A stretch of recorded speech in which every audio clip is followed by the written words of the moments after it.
Alright, there we go. Recording again, guys.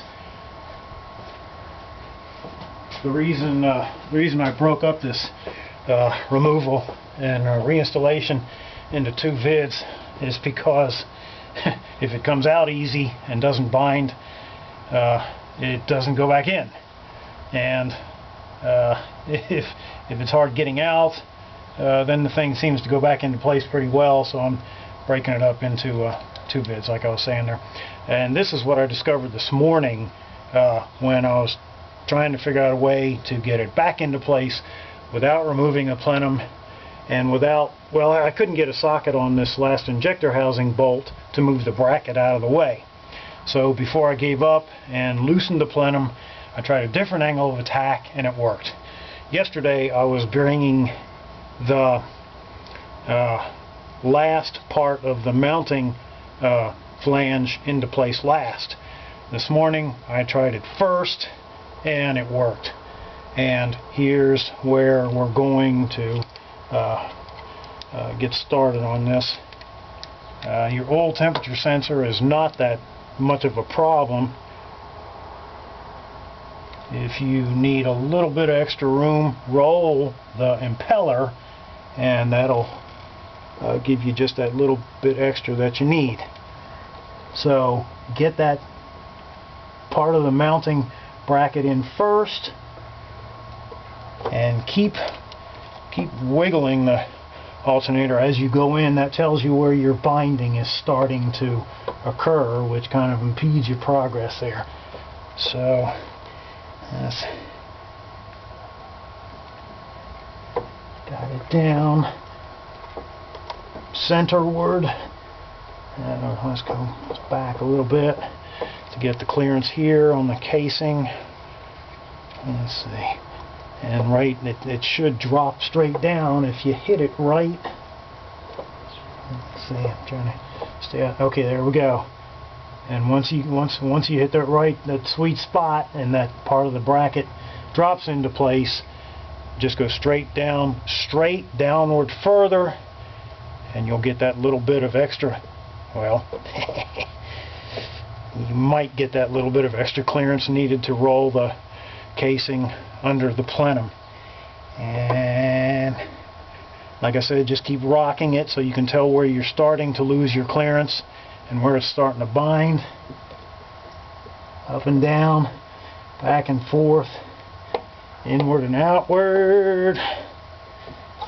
Okay, that's not the problem. That emissions hose, that is not what causes the problem there. The emissions plumbing, that cam cover breather, that's not a problem either. Let's see, the impeller, it's not binding on the impeller, it's touching it. Okay, there we go. And it's just hard to tell what orientation you have to have before it drops, but it just did.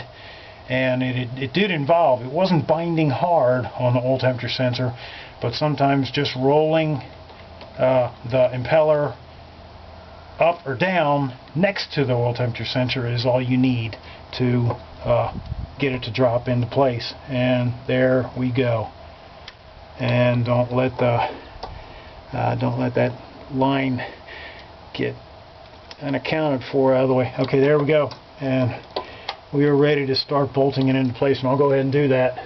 And you can see the plenum is in place. It's torqued down, so we're not pulling any quick stuff on you here. Let's get this lower bolt first. Get it in the front of the flange and lift upward to get the